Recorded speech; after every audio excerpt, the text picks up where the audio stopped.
तो हेलो दोस्तों, कैसे हो आप सभी लोग। आप सभी का स्वागत है मेरे चैनल एडुकेशन फ्रॉम बुक्स में। तो आज की वीडियो में हम लोग देखेंगे क्लास 9 फिजिक्स का चैप्टर 4 जो कि है वर्क, एनर्जी एंड पावर। तो मुझे पता है कि एनसीईआरटी बुक में इसे वर्क एंड एनर्जी नाम से दिया हुआ है, तो आप लोग इसे वर्क एंड एनर्जी भी बोल सकते हैं या फिर वर्क, एनर्जी एंड पावर भी बोल सकते हैं, क्योंकि इसी चैप्टर में हम लोगों को पावर भी पढ़ना होता है। तो किसी किसी बुक में इस तरह से वर्क, एनर्जी एंड पावर बोलते हैं। तो चैप्टर के नाम से हम सबको कोई मतलब नहीं है, हम सबको बस देखना है कि इसमें हम लोगों को क्या क्या पढ़ना है। तो ये चैप्टर बहुत ही इजी चैप्टर है और इसमें बहुत कम ही चीज़ है, लेकिन आप लोगों को उसमें बहुत कंफ्यूजन होता है, तो इसलिए मैं इसमें बहुत ही अच्छे से एक एक चीज़ को समझाने वाला हूँ। तो चलिए इस वीडियो को शुरू करते हैं। तो सबसे पहले हम लोग देखते हैं कि इस वीडियो में हम लोग क्या क्या देखने वाले हैं। तो सबसे पहले हम लोग देखेंगे कि व्हाट इज़ वर्क, यानी कि आखिर ये वर्क होता क्या है। जैसे हम लोग आम जीवन में भी बहुत जगह बोलते हैं कि जैसे हम पढ़ रहे हैं तो हम लोग बोलते हैं कि हम काम कर रहे हैं, यानी हम वर्क कर रहे हैं। अगर टीचर पढ़ा रहा है तो हम लोग बोलते हैं कि टीचर भी वर्क कर रहा है। अगर हम लोग खेल रहे होते हैं तो हम भी बोलते हैं कि हम लोग कुछ तो काम कर रहे हैं, यानी कि हम लोग आम जीवन में वर्क का इस्तेमाल इस तरह से करते हैं। लेकिन फिजिक्स में वर्क थोड़ा अलग होता है, तो क्या होता है वो से हम लोग जानेंगे। फिर हम लोग देखेंगे कि पॉजिटिव वर्क, निगेटिव वर्क और जीरो वर्क ये क्या होता है। यानी वर्क जो होता है वो तीन तरह का हो सकता है, पॉजिटिव वर्क हो सकता है, निगेटिव वर्क हो सकता है या जीरो वर्क। यहाँ पे पॉजिटिव का स्पेलिंग गलत है तो यहाँ पे TIVE इस तरह से होगा। तो ये हम लोग देखेंगे क्या होता है। फिर उसका ये हम लोगों का एक टॉपिक होगा, यानी कि वर्क हम लोगों को पता चल गया और वर्क कितने प्रकार का होता है ये पता चल गया। फिर हम लोग उसके बाद एनर्जी के देखेंगे, तो एनर्जी देखेंगे सबसे पहले। और एनर्जी बहुत सारा फॉर्म में होता है, यानी हीट एनर्जी, लाइट एनर्जी, इस तरह से बहुत सारा एनर्जी होता है, जिसमें से हम लोग को इस चैप्टर में दो मेन एनर्जी पढ़ना है, जो कि काइनेटिक एनर्जी होता है और पोटेंशियल एनर्जी। तो ये दोनों क्या होता है इसे भी हम लोग समझेंगे। और फिर उसके बाद हम लोग देखेंगे law of conservation of energy, यानी कि ये जो एनर्जी का लॉ ऑफ कंजर्वेशन क्या है इसे हम लोग समझेंगे। और उसके बाद लास्ट में हम लोग इसका तीसरा जो टॉपिक है यानी कि पावर, तो इस पावर को समझेंगे। तो बस इस चैप्टर में यानी कि हम लोग को वर्क के बारे में, एनर्जी के बारे में और पावर के बारे में बस इतना ही समझना है। तो चलिए एक एक करके अब सब चीज़ को समझते हैं। तो सबसे पहले देखते हैं कि व्हाट इज़ वर्क, यानी कि आखिर वर्क होता क्या है। तो जो हम लोग आम जीवन में इस तरह से इस्तेमाल करते हैं वर्क, वो वर्क फिजिक्स में अलग हो जाता है। यानी फिजिक्स में वर्क इसको बोलते हैं कि two conditions need to be satisfied for work to be done. यानी कि फिजिक्स के हिसाब से हम लोग कब बोलेंगे कि वर्क डन हुआ है, यानी वर्क हुआ है, जब ये दो कंडीशन फुलफिल होगा। यानी कि पहला कंडीशन है कि force should act on an object, यानी कि एक फोर्स यहाँ पर होना जरूरी है, यानी कि किसी भी ऑब्जेक्ट पर अगर एक फोर्स लग रहा है। और दूसरा कंडीशन है कि the object must be displaced, और यानी कि वो ऑब्जेक्ट जो है वो डिस्प्लेस भी हो, यानी उसमें कुछ ना कुछ मूवमेंट हो, तभी हम लोग कहते हैं कि वर्क डन हुआ है। यानी कि मान लेते हैं कि एक इस तरह से ऑब्जेक्ट रखा हुआ था, इस पर हम लोग इधर डायरेक्शन से इस तरह से फोर्स लगाए, जिससे ये जो है ये थोड़ा आगे की ओर इस तरह से डिस्प्लेस हो गया, तो इसको हम लोग बोलेंगे कि यहाँ पे वर्क डन हुआ है। लेकिन अब मान लेते हैं कि इस तरह से एक दीवार है और यहाँ पर इस दीवार पर एक हम लोग जाते हैं और इस तरह से यहाँ पर हम लोग खड़ी है और इस पर धक्का लगा रहे हैं और बहुत ताकत लगा रहे, बहुत ताकत लगा रहे, यानी कि फोर्स तो लगा रहे हैं, लेकिन ये दीवार जो है ये मूव ही नहीं कर रहा, यानी ये डिस्प्लेस हुआ ही नहीं। तो हम लोग कहेंगे कि हम लोग इतना वर्क कर लिए, लेकिन फिजिक्स के हिसाब से हम लोग यहाँ पर जीरो वर्क किए, क्योंकि यहाँ पर ये डिस्प्लेस नहीं हुआ है। तो यानी कि यहाँ पर वर्क तभी हम लोग मानेंगे कि हुआ है जब फोर्स भी लगेगा और ऑब्जेक्ट डिस्प्लेस भी होगा। तो वर्क का डेफिनेशन हम लोग इस तरह से लिख सकते हैं कि the process where energy is transferred by a force causing the displacement of an object. यानी कि ये जो है ये एक प्रोसेस है, वर्क जो है ये एक ऐसा प्रोसेस है जिसमें एनर्जी जो होता है वो ट्रांसफर होता है। यानी कि हम लोग यहाँ पर कुछ एनर्जी लगा के ही इस चीज़ को मूव किए होंगे, तो यानी हम लोग एनर्जी लगाए और वो एनर्जी इसमें गया और इससे एक वर्क हो गया, तो इसी को हम लोग वर्क बोलेंगे। यानी कि वर्क में क्या होता है, सबसे पहले तो एनर्जी ट्रांसफर होता है और बाय ए फोर्स, यानी कि एक फोर्स के द्वारा ही होता है। तो यहाँ पर एक और बात याद रखना है कि ये हमेशा एक फोर्स के द्वारा ही होता है। और causing the displacement of an object, और इससे क्या होता है कि कोई भी ऑब्जेक्ट डिस्प्लेस होता है। तो ये वर्क का डेफिनेशन हो गया। अब वर्क का फॉर्मूला क्या होता है, तो वर्क का फॉर्मूला होता है F इंटू एस। यहाँ पर वर्क को हम लोग W से इस तरह से रिप्रेजेंट कर रहे हैं, और F मतलब फोर्स हो गया और S यानी कि डिस्प्लेसमेंट हो गया। अब लेकिन यहाँ पर F इंटू एस है और इन दी डायरेक्शन ऑफ फोर्स, यानी कि ये वर्क उसी डायरेक्शन में होगा जिस डायरेक्शन में फोर्स लग रहा है। यानी कि यहाँ पर इसका रियल फॉर्मूला वर्क का ये हो जाता है कि F into S into cos theta. अब ये कोस थीटा वाला चीज़ जो है वो हम लोगों के किताब में नहीं है, लेकिन अब हम लोग जो है इसे समझते हैं कि आखिर ये फॉर्मूला क्यों आता है। तो ध्यान से देखिए, मान लेते हैं ये एक ऑब्जेक्ट है। अब हम लोग जब भी इस पर कोई भी फोर्स लगाएंगे तो हम लोग बहुत अलग अलग डायरेक्शन से लगा सकते हैं। यानी मान लेते हैं हम लोग इस डायरेक्शन से फोर्स लगा सकते हैं, यानी इधर से इस तरह से धक्का दे सकते हैं, या फिर इधर से धक्का दे सकते हैं, या फिर इधर से खींच सकते हैं इसको, या फिर इसको ऊपर की तरफ उठा सकते हैं। तो यानी फोर्स अलग अलग डायरेक्शन में हम लोग लगा सकते हैं, और उससे हम लोगों का जो डिस्प्लेसमेंट होगा वो भी अलग अलग डायरेक्शन में हो सकता है। यानी कि मान लेते हैं अगर हम लोग इधर के डायरेक्शन में इस तरह से फोर्स लगाएंगे तो ये आगे की ओर इस तरह से जाएगा, यानी डिस्प्लेसमेंट भी इधर होगा। अगर हम लोग इधर की तरफ से धक्का देंगे तो इधर डिस्प्लेसमेंट होगा। अगर हम लोग मान लेते हैं ऊपर से धक्का देंगे तो ये नीचे डिस्प्लेसमेंट होगा।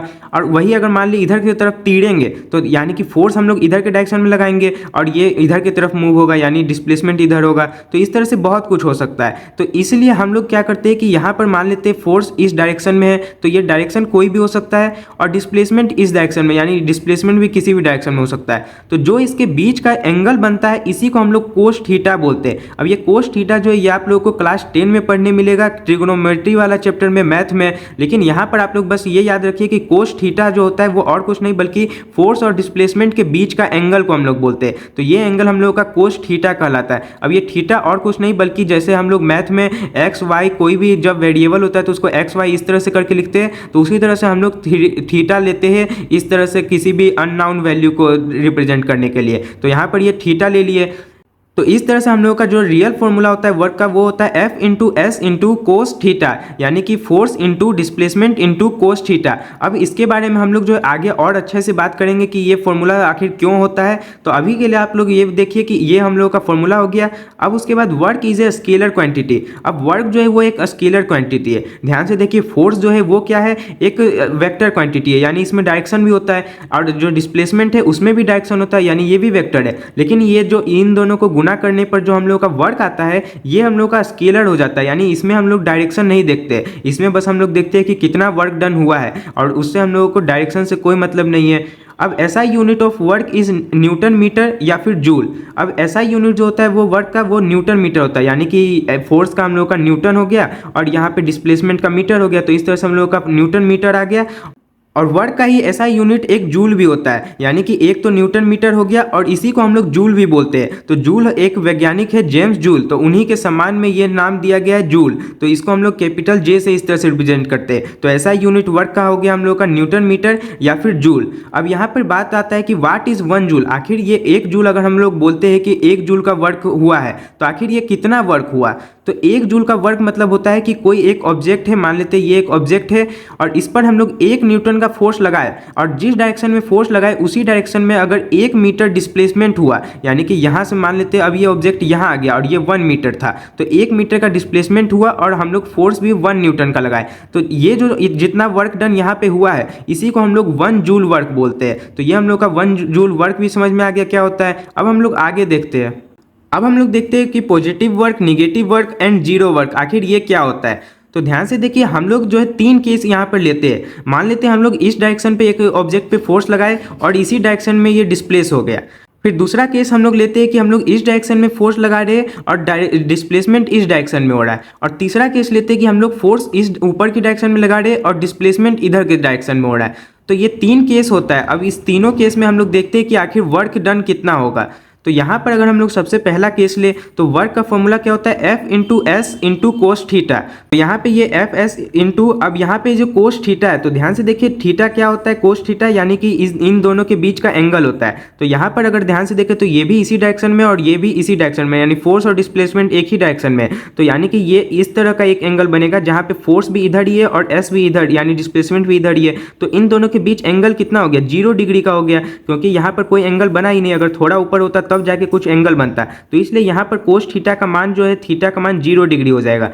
अब यहाँ पे जो है कोस 0 डिग्री का मान 1 होता है। तो इसे आप लोग जो है क्लास 10 का ट्रिग्नोमेट्री वाला चैप्टर में आप लोग इसके बारे में और अच्छे से जानेंगे। आप लोग बस यहाँ पे 3 वैल्यू याद कर लीजिएगा कि कोस 0 डिग्री हम लोगों का 1 होता है, कोस 180 डिग्री हम लोगों का -1 होता है और कोस 90 डिग्री हम लोगों का 0 होता है। तो यहाँ पर सबसे पहला केस में हम लोग का 0 डिग्री आया है, तो इस तरह से कोस 0 डिग्री हो गया और जिसका मान हम लोग का 1 आता है। तो इस तरह से हम लोग का वर्क कितना आ जाएगा, F इंटू एस, यानी 1 से गुना कर ये सेम आ जाएगा। तो यहाँ पर हम लोग का ये पॉजिटिव में आ गया है। तो यानी कि ये हम लोग का पॉजिटिव वर्क कहलाता है। यानी कि जब जिस डायरेक्शन में फोर्स लग रहा है उसी डायरेक्शन में डिस्प्लेसमेंट होता है तो पॉजिटिव वर्क होता है। अब दूसरा केस लेते हैं, तो यहाँ पे फोर्स इस डायरेक्शन में और डिस्प्लेसमेंट इधर डायरेक्शन में, तो इसमें हम लोगों का एंगल कितना बनेगा, यानी कि यहाँ पर फोर्स इधर हुआ और डिस्प्लेसमेंट इधर हुआ, तो ध्यान से देखिए यहाँ पर एक इस तरह से एंगल बना, ये 180 डिग्री का एंगल हो गया।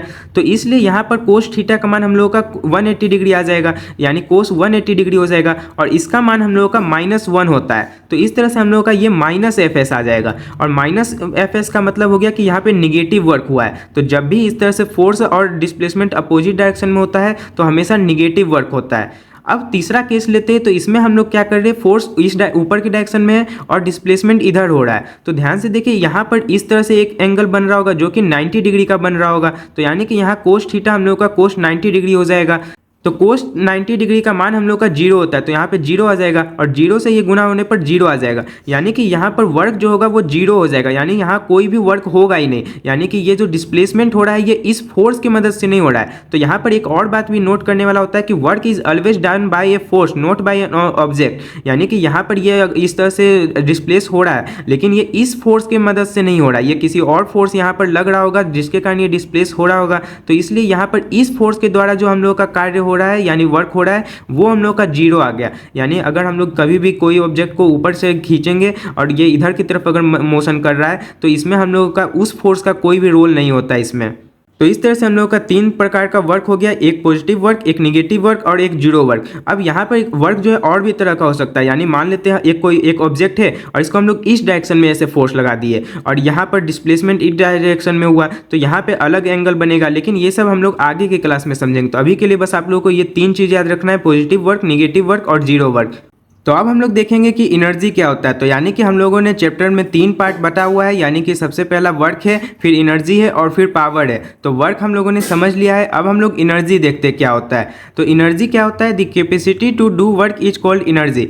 यानी कि कोई भी ऑब्जेक्ट है वो अगर कार्य कर सकता है, यानी कोई भी वर्क अगर कर सकता है, तब हम लोग कहते हैं कि उसमें कुछ एनर्जी है। जैसे अगर हम लोगों को कोई काम करना होता है तो हम लोग कहते हैं कि अगर हम लोगों में एनर्जी रहेगा तब हम लोग वो काम कर सकते हैं। यानी कि कार्य करने का जो कैपेसिटी होता है उसी को हम लोग एनर्जी बोलते हैं। तो इसको हम लोग इस तरह से भी कह सकते हैं कि an object that possesses energy can exert a force on another object. यानी कि कोई भी एक ऑब्जेक्ट जिसमें एनर्जी होता है वो जो है वो दूसरे ऑब्जेक्ट पर फोर्स लगा सकता है, यानी कि उस ऑब्जेक्ट पर वो वर्क कर सकता है। तो when this happens energy is transfer. तो जब ऐसा होता है, यानी कोई एक ऑब्जेक्ट था जिसमें एनर्जी था और ये ऑब्जेक्ट किसी और ऑब्जेक्ट से इस तरह से गया और इस पर एक फोर्स लगाया, और यहाँ पर इससे क्या हुआ कि एनर्जी का ट्रांसफर होता है, यानी इससे वो एनर्जी अब इसमें चल जाता है। तो thus the object had a capacity to do work. तो इसलिए हम लोग कह सकते हैं कि कोई भी ऑब्जेक्ट जो होता है उसमें वर्क करने का कैपेसिटी होता है। जैसे अगर हम लोग यहाँ पर मान लेते हैं कि एक कील है और इस तरह से एक कील लेते हैं और इस पर एक हथौड़ा हम लोग लेते हैं और इससे मारते हैं, तो ये हथौड़ा जब इससे मारे तो यहाँ पे वर्क डन हुआ, यानी कि ये जो है ये नीचे की ओर डायरेक्शन में इस तरह से जाएगा। तो ये आखिर हुआ कैसे, क्योंकि इस हथौड़े में एनर्जी था और इसी एनर्जी जो है वो फिर इस कील में चल गया, यानी इस नेल में चल गया, जिससे ये नीचे की तरफ चल गया। यानी यहाँ लकड़ी अगर मान ले है तो उस लकड़ी में चल जाएगा। तो ये हथौड़ा पर एनर्जी था और यही एनर्जी ट्रांसफर हुआ जिससे कि वर्क डन हुआ। तो एनर्जी जो है वो और कुछ नहीं बल्कि कैपेसिटी टू डू वर्क है, यानी वर्क और एनर्जी एक तरह से एक ही चीज़ होता है। अब energy is a scalar quantity, यानी एनर्जी जो होता है वो भी स्केलर क्वांटिटी होता है, यानी इसमें भी डायरेक्शन नहीं होता है।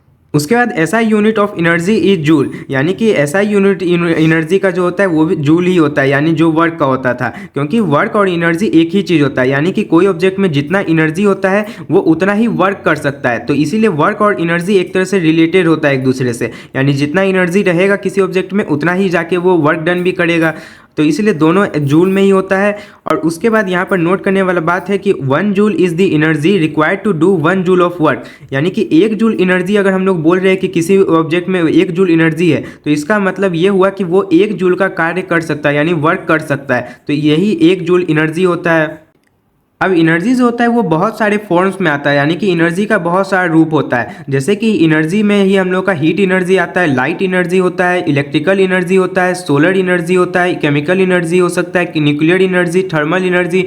तो इस तरह से एनर्जी का बहुत सारा फॉर्म होता है, यानी कि एनर्जी जो होता है वो एक फॉर्म से दूसरे फॉर्म में चेंज भी हो सकता है। तो इस पर भी बहुत सारा क्वेश्चन भी आता है, जैसे कि पूछ देता है कि बल्ब जो होता है उसमें हम लोगों को बताना है कि कौन कौन सा एनर्जी चेंज होता है। तो ध्यान से देखिए इस बल्ब में कौन कौन सा एनर्जी चेंज हुआ। तो सबसे पहले हम लोग क्या किए कि इसमें इलेक्ट्रिक एनर्जी दिए, और इलेक्ट्रिक एनर्जी हम लोग दिए तो इससे क्या हुआ कि ये बल्ब जला, यानी कि इसमें हीट पहले आता है। तो पहले यानी कि इलेक्ट्रिक एनर्जी था, उससे हीट एनर्जी आया, और उस हीट एनर्जी से उसके बाद फिर लाइट एनर्जी आया। तो इस तरह से इसका यहाँ पे एनर्जी का ट्रांसफॉर्मेशन होता है। फिर उसी तरह से अगर और मान लेते पंखा लेते, तो पंखा में इलेक्ट्रिकल एनर्जी होता है, और उससे फिर वो पंखा चलता है तो हवा आता है, यानी उसमें मैकेनिकल एनर्जी में वो चेंज होता है। तो इस तरह से बहुत सारा चेंज होता है। तो इसी तरह से अगर जनरेटर ले तो उसमें क्या होता है कि मैकेनिकल एनर्जी जो है वो चेंज होता है किसमें, इलेक्ट्रिकल एनर्जी में। तो इस तरह से बहुत सारा चेंज होता है। अब इस चैप्टर में हम लोग को जो है 3 एनर्जी मेन रूप से पढ़ना है, जो कि काइनेटिक एनर्जी है, पोटेंशियल एनर्जी है और मैकेनिकल एनर्जी है। यानी कि ये तीनों भी एनर्जी का ही रूप है, और इसके बारे में ही हम लोगों को इस चैप्टर में पढ़ना है। तो चलिए एक एक करके देखते हैं कि ये सब क्या होता है। तो सबसे पहले देखते हैं कि काइनेटिक एनर्जी क्या होता है। तो energy possesses by an object due to its motion, यानी कि कोई भी एनर्जी अगर किसी ऑब्जेक्ट में एनर्जी आ रहा है और वो उसके मोशन के कारण आ रहा है, तब हम लोग उसको काइनेटिक एनर्जी बोलते हैं। यानी मान लेते हैं कि कोई एक ऑब्जेक्ट है और ये इस तरह से मोशन कर रहा था, तो आप लोग देखेंगे कि अगर ये इस तरह से मोशन कर रहा है और मान लेते हैं आप यहाँ पे आगे में खड़ी है, तो आपसे अगर ये टकराएगा तो तब आपको यहाँ पर बहुत ज़्यादा चोट लगेगा। तो आखिर ये चोट क्यों लगा, क्योंकि जब ये मोशन इस तरह से कर रहा था तब इसके अंदर एनर्जी आ गया था, और यही एनर्जी काइनेटिक एनर्जी कहलाता है। और ये एनर्जी जब आपसे टकराया तो ये एनर्जी आप में ट्रांसफर हो गया, जिसके कारण आप लोगों को चोट लगा। तो यानी कि कोई भी ऑब्जेक्ट जब मोशन करता है तो उसमें एनर्जी आ जाता है, तो उसी एनर्जी को हम लोग काइनेटिक एनर्जी बोलते हैं। अब यहाँ पे काइनेटिक एनर्जी को हम लोग इस तरह से ई और नीचे के लिखते हैं, यानी कि ये एनर्जी हो गया और के से काइनेटिक हो गया। तो ये काइनेटिक एनर्जी का फॉर्मूला क्या होता है, 1/2mv² होता है। अब कोई कोई इस काइनेटिक एनर्जी को इस तरह से भी लिखता है के डॉट ई डॉट करके लिख गया, यानी कि काइनेटिक एनर्जी हो गया। तो इस तरह से हम लोग किसी भी तरह से लिख सकते हैं। इसका फॉर्मूला होता है 1/2mv²। अब ये फॉर्मूला कैसे आता है, तो ध्यान से देखिए, मान लेते हैं कोई एक ऑब्जेक्ट है जो कि पहले u वेलोसिटी से इस तरह से मोशन शुरू किया, और उसके बाद ये जो है s डिस्प्लेसमेंट हुआ, यानी ये इस तरह से आगे बढ़ा, और उसके बाद इसका वेलोसिटी जो है v हो गया है। यानी कि यहाँ पर एक फोर्स इस पर लगा होगा, तब जाके इसमें वेलोसिटी में चेंज आया, क्योंकि फोर्स जब होता है तभी जाके वेलोसिटी चेंज होता है, यानी एक्सेलरेशन होता है। तो यहाँ पर यानी कि एक फोर्स लगा जिसके कारण ये u वेलोसिटी से v वेलोसिटी पे चल गया और s डिस्प्लेसमेंट हुआ इसका। तो यहाँ पर एक फॉर्मूला आप लोगों को याद होगा, v² - u² = 2as। अब इसमें हम लोग क्या करते हैं कि ये यहाँ पे s जो है उसे छोड़कर इस 2a को इस तरह से नीचे ले जाते हैं, यानी उधर साइड ले जाएंगे तो ये डिवाइड में आ जाएगा 2a। तो ये यानी कि s = v² - u² / 2a आ जाएगा। अब यहाँ पर हम लोग देखें तो यहाँ पर w = fs होता है, यानी वर्क जो होता है वो उसका फॉर्मूला क्या होता है, फोर्स इनटू डिस्प्लेसमेंट। और यहाँ पर ये दोनों एक ही डायरेक्शन में, यानी इसी डायरेक्शन में फोर्स लगा है और इसी डायरेक्शन में इसका डिस्प्लेसमेंट भी हुआ, इसीलिए हम लोग यहाँ पे कोस थीटा ये सब नहीं करेंगे, बल्कि ये सिंपल पॉजिटिव में रहेगा। तो यानी कि यहाँ पर इस तरह से F = W = Fs हो गया। अब यहाँ पर अगर हम लोग चाहे तो S = इसको W/F लिख सकते हैं, यानी कि ये F उधर जाएगा तो डिवाइड में आ जाएगा। तो अब इस S के जगह पर हम लोग यानी कि W/F इस तरह से लिख देते हैं। अब ध्यान से देखिए, यहाँ पर ये जो f है अब इसको इस साइड ले जाते हैं, तो यहाँ पर सिर्फ w बच जाएगा और f उधर जाने पर यहाँ पर इस तरह से मल्टीप्लाई में आ जाएगा। अब इस f को हम लोग जो है ma लिख सकते हैं इस तरह से, यानी कि फोर्स का फॉर्मूला मास इंटू एक्सेलरेशन होता है, तो ma लिख दिए, और यहाँ पर v² - u² / 2 है उसको छोड़ दिए। अब यहाँ पर a से a इस तरह से कट जाएगा, और उसके बाद हम लोग को मिल जाएगा कि w = m × v² - u² / 2। अब उसके बाद हम लोग क्या करते हैं कि यहाँ पर आप लोग ध्यान से देखिए कि हम लोग जो है यहाँ पर सिर्फ यहाँ तक में हम लोग देखेंगे कि इसमें कितना काइनेटिक एनर्जी आया है। तो यहाँ पर यानी कि शुरू में इसका जो वेलोसिटी होगा वो 0 होगा, यानी u यहाँ पे 0 हो जाएगा, तो जिससे कि यहाँ पे ये 0 का स्क्वायर यानी कि हो जाएगा जो कि 0 ही रह जाएगा, यानी ये पूरा हट ही जाएगा। तो इससे हम लोगों का w बराबर आ जाएगा mv² / 2, यानी कि ये 1/2mv² हो गया। और ये जो वर्क हुआ यही हम लोग का काइनेटिक एनर्जी भी कहलाएगा, क्योंकि मैंने आप लोगों को पहले ही बताया था कि वर्क और एनर्जी एक ही चीज़ होता है, यानी जितना वर्क यहाँ पे हुआ है उतना ही इसमें एनर्जी भी आया होगा, और जितना एनर्जी होता है उतना ही वर्क होता है, यानी ये दोनों एक रिलेटेड होता है एक दूसरे से। तो इसलिए जितना यहाँ पे वर्क हुआ है, यानी यहाँ पर mv² / 2 यहाँ पे वर्क डन हुआ है, और इतना ही एनर्जी इस ऑब्जेक्ट में आया होगा। तो यहाँ पर यानी कि हम लोग कह सकते हैं कि इस ऑब्जेक्ट में mv² / 2 एनर्जी है। तो इस तरह से इसका फॉर्मूला हम लोग देख लिए कि किस तरह से निकला। अब उसके बाद देखते हैं कि पोटेंशियल एनर्जी क्या होता है। तो पोटेंशियल एनर्जी का मतलब होता है कि the stored energy an object possesses due to its position और कॉन्फ़िगरेशन। यानी कि कोई भी ऑब्जेक्ट है तो वो उसका जो पोजीशन होता है और उसका जो कॉन्फ़िगरेशन होता है तो इसके कारण उसमें कुछ एनर्जी स्टोर हो जाता है, तो उसी को हम लोग पोटेंशियल एनर्जी बोलते हैं। यानी कि मान लेते हैं कि कोई एक हथौड़ा है जो कि इतना यहाँ पर ज़मीन है और इससे थोड़ा ऊपर रखा हुआ है, तो जब हम लोग इस हथौड़े को नीचे की इस तरफ इस तरह से छोड़ेंगे तो ये नीचे जब जाएगा तो यहाँ पर कुछ ना कुछ वर्क डन होगा। तो ये आखिर वर्क डन हुआ क्या, यानी यहाँ पर कुछ ना कुछ तो इम्पैक्ट होगा ही इसका। तो ये वर्क डन क्यों हुआ, क्योंकि इसमें एक एनर्जी था, यानी इसको हम लोग बस ऊपर इस तरह से ले गए थे और यहाँ से छोड़ दिए, तो आखिर ये वर्क डन किया कैसे, क्योंकि इसमें एनर्जी था। ये एनर्जी आया कैसे, तो ये पोटेंशियल एनर्जी जो कि इसमें स्टोर था, कि इसका जो पोजीशन था उसके कारण इसमें एक एनर्जी आया हुआ था। यानी कि इसका पोजीशन क्या था कि ये जो ग्राउंड लेवल था उससे थोड़ा ऊपर रखा होता है, तो इसलिए इसका पोजीशन कुछ था जिसके कारण इसमें एक एनर्जी आ गया।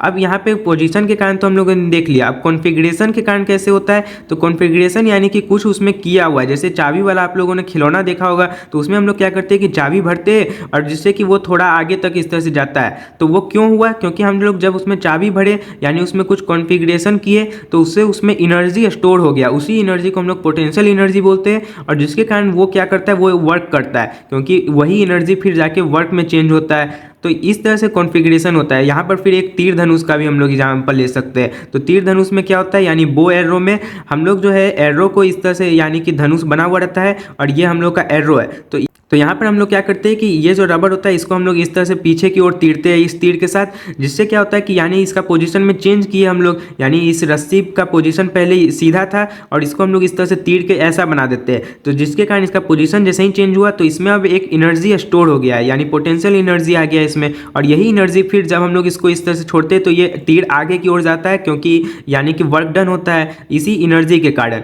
तो ये हम लोग का पोटेंशियल एनर्जी होता है। अब इसका फॉर्मूला क्या होता है, तो इसको ई पी इस तरह से लिख दिया, यानी एनर्जी और ये पोटेंशियल हो गया।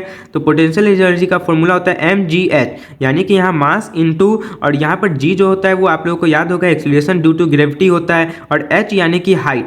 अब यहाँ पर mgh यानी कि यहाँ पर हम लोग जो कॉन्फ़िगरेशन वाला यहाँ पर बात नहीं करते, हम लोग सिर्फ पोजीशन वाला बात करते हैं। यानी कि मान लेते कोई एक ऑब्जेक्ट था जिसका मास m था और वो जो है ये जमीन यहाँ पर जो जीरो लेवल था उससे h हाइट पर रखा हुआ था। अब यहाँ से जब ये नीचे की ओर आएगा तो इस पर g लगेगा, यानी कि इस पर ग्रेविटेशन फोर्स लगेगा, जिसके कारण इसके में नीचे की डायरेक्शन में एक्सीलरेशन होगा, यानी एक्सीलरेशन ड्यू टू ग्रेविटी हो गया।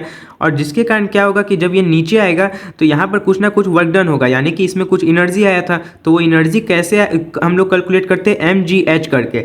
यानी कि इसको आप लोग इस तरह से भी समझ सकते हैं कि जो एनर्जी होगा वो वर्क के बराबर होता है। तो यानी कि यहाँ पर वर्क अगर हम लोग देखेंगे तो वर्क का फॉर्मूला F इंटू एस होता है। अब यहाँ पर F यानी फोर्स जो है, तो इस पर कौन सा फोर्स लग रहा है, तो यहाँ पर नीचे की डायरेक्शन में जो फोर्स लगता है उसको हम लोग क्या बोलते हैं, तो उसको हम लोग mg करके कैलकुलेट कर सकते हैं। यानी कि फोर्स का फॉर्मूला क्या होता है, ma होता है, और यहाँ पर a ही जो है वो g में चेंज हो जाता है। तो इस यानी कि ये जो है g है ये एक तरह का एक्सीलरेशन ही होता है जो कि ग्रेविटेशनल फोर्स के कारण लगता है। तो इसलिए यहाँ पर ma की जगह हम लोग mg कर देंगे, तो ये हम लोग का mg आ जाएगा। और s जो है यहाँ पर जो डिस्प्लेसमेंट हुआ है वो h है, यानी कि यहाँ से ये नीचे की डायरेक्शन में इतना डिस्प्लेसमेंट हुआ है h डिस्प्लेसमेंट। तो इस तरह से हम लोग का mgh आ जाता है, और जितना वर्क डन हुआ है उतना ही हम लोग का फिर पोटेंशियल एनर्जी हो जाएगा। तो ये हम लोग का पोटेंशियल एनर्जी का फॉर्मूला हो गया mgh।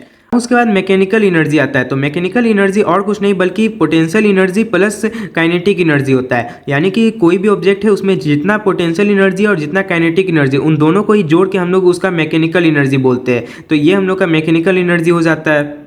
अब हम लोग देखते हैं law of conservation of energy, यानी कि एनर्जी जो है होता है वो हमेशा कंजर्व रहता है, यानी कि वो कभी भी ख़त्म नहीं होता है, वो हमेशा संरक्षित रहता है। यानी कंजर्वेशन का नियम क्या कहता है एनर्जी का, वो देखते हैं। तो energy can neither be created no destroyed, यानी कि एनर्जी को ना ही बनाया जा सकता है और ना ही डिस्ट्रॉय किया जा सकता है। ये हम लोग का law of conservation of energy कहता है। यानी कोई भी एनर्जी है तो वो ना तो कभी ख़त्म होगा और ना ही उसको हम लोग बना सकते। जो एनर्जी होता है वो बस क्या हो सकता है, only transformed from one form to another, यानी कि उसका बस फॉर्म चेंज हो सकता है।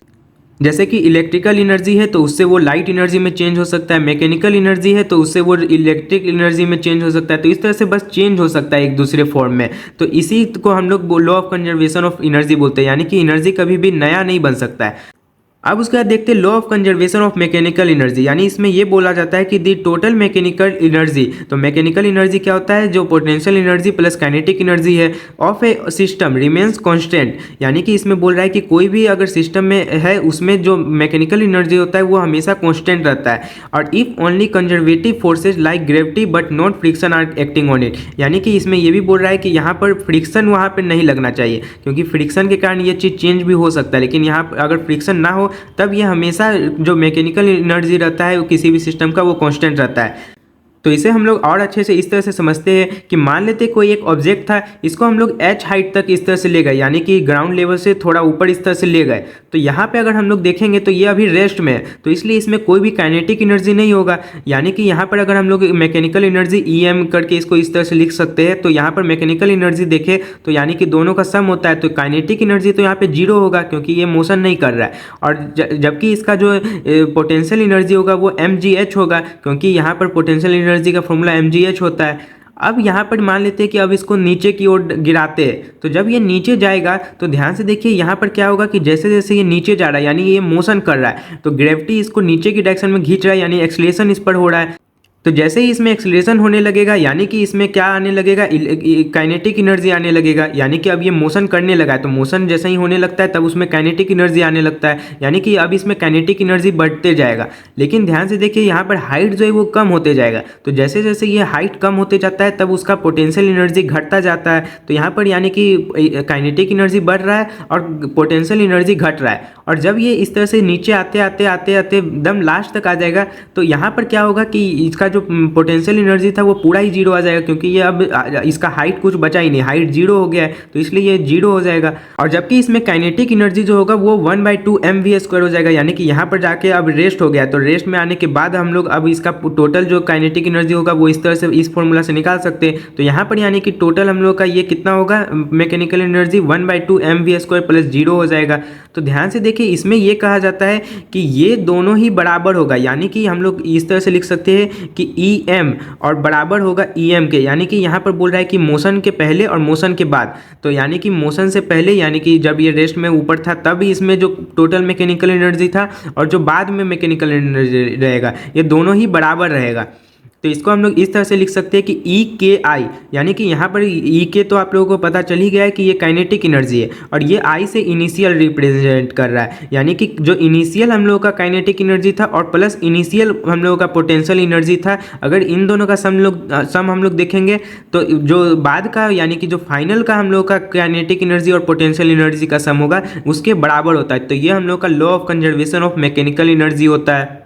अब उसके बाद इस चैप्टर का सबसे लास्ट टॉपिक देखते हैं जो कि है पावर। तो पावर और कुछ नहीं बल्कि रेट ऑफ डूइंग वर्क और एनर्जी ट्रांसफर होता है, यानी कि कोई भी वर्क जो है वो कितने समय में हो रहा है उसी को हम लोग पावर बोलते हैं, या फिर इसको एनर्जी ट्रांसफर भी बोल सकते हैं। तो यहाँ पर पावर का फॉर्मूला हम लोग का W/T आ जाता है, तो रेट का मतलब ही होता है कि डिवाइड में हम लोग का टाइम आ जाएगा, तो यानी कि यह P से हम लोग का पावर हो गया, तो पावर का फॉर्मूला हो गया वर्क/टाइम, यानी कि दिए गए समय में हम लोगों का कितना वर्क हो रहा है इसी को हम लोग पावर बोलते हैं। तो यहाँ पर ऐसा यूनिट पावर का हो जाता है वाट। तो यहाँ पर जेम्स वाट करके एक वैज्ञानिक थे, उनके नाम पर ये वाट कहलाता है, जिसको हम लोग कैपिटल W से इस तरह से रिप्रेजेंट करते हैं, और इसको हम लोग जूल पर सेकेंड भी बोल सकते हैं, क्योंकि ध्यान से देखिए वर्क का हम लोग का जूल होता है और टाइम का ऐसा यूनिट सेकेंड होता है, तो यानी ये जूल पर सेकेंड आ गया, जिसको हम लोग इस तरह से भी लिख सकते हैं, या फिर ये S ऊपर के ऊपर आएगा तो -1 पावर हो जाएगा, तो यानी जूल पर सेकेंड इसको बोल सकते हैं। तो ये दोनों इसका ऐसा यूनिट होता है।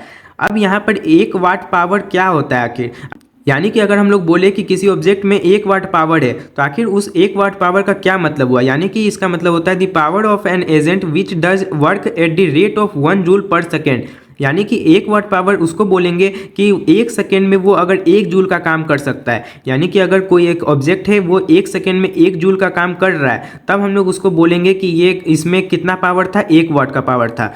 अब उसके बाद पावर का हम लोग और भी यूनिट देखते हैं, यानी पावर को हम लोग ऐसा यूनिट तो इसका वाट ही होता है, लेकिन और भी बहुत सारे यूनिट होता है। जैसे एक यूनिट होता है 1 किलो वाट, तो किलो का मतलब ही 1000 होता है, यानी 1 किलो वाट का मतलब 1000 वाट हो गया। फिर दूसरा हम लोग इसका यूनिट देख सकते हैं 1 हॉर्स पावर, तो हॉर्स पावर जो होता है उसको इस तरह से HP करके लिखते हैं, तो 1 हॉर्स पावर जो होता है वो 746 वाट होता है। तो ये बस अलग अलग इसका यूनिट है। तो एक और यूनिट जो होता है हम लोगों का ये 1 किलोवाट आवर भी होता है। तो 1 किलोवाट आवर जो होता है इसको हम लोग कमर्शियल यूनिट भी बोलते हैं, यानी कि ये हम लोग का पावर का कमर्शियल यूनिट होता है। यानी बड़े लेवल पे जब हम लोग पावर का बात करते हैं तब हम लोग किलोवाट आवर का इस्तेमाल करते हैं, क्योंकि कोई बड़ा बड़ा मशीन जो होता है तो उसमें बहुत ज़्यादा पावर का इस्तेमाल होता है, तो इसलिए हम लोग उसको इस तरह से किलोवाट आवर में बताते हैं। तो इसको हम लोग कैसे निकाल सकते हैं, तो 1 किलोवाट आवर है तो 1 किलोवाट का मतलब क्या होता है, यानी 1000 वाट हो गया। यानी कि कोई मशीन है जो कि 1 घंटा तक काम कर रहा है और वो भी 1000 वाट का काम कर रहा है, यानी हर सेकेंड 1000 वाट करके 1 घंटा तक अगर काम कर रहा है तो उसी को हम लोग 1 किलोवाट आवर बोलते हैं। तो यानी कि ये 1000 वाट हो गया इस तरह से 1 किलोवाट। और आवर को हम लोग अगर देखें तो यहाँ पर सेकेंड में कैसे चेंज करते हैं, तो 60 × 60 करके करते हैं, तो इनसे हम लोग का आ जाएगा 36 और इस पर 5 गो 0, तो इतना जूल आ गया, यानी इतना काम ये किया। यानी कोई मशीन था जो कि 1 घंटा में 1000 वाट करके हर सेकेंड में करते करते 1 घंटा तक इतना जूल कार्य कर लेगा। तो इतना जूल को हम लोग फिर यहाँ पर 3.6 × 10⁻⁶ इसको लिख सकते हैं, तो इतना जूल कार्य किया। तो ये हम लोग का इसका कमर्शियल यूनिट हो जाता है पावर का। तो इसी के साथ ये चैप्टर हम लोगों का यहीं पर ख़त्म होता है। तो इस चैप्टर में मैंने कोशिश किया है कि आप लोगों को सारे टॉपिक्स को अच्छे से, बहुत ही अच्छे से समझा सकूं। तो अब इसी के साथ हम लोग इसके अगले चैप्टर में मिलेंगे, तब तक के लिए जय हिंद।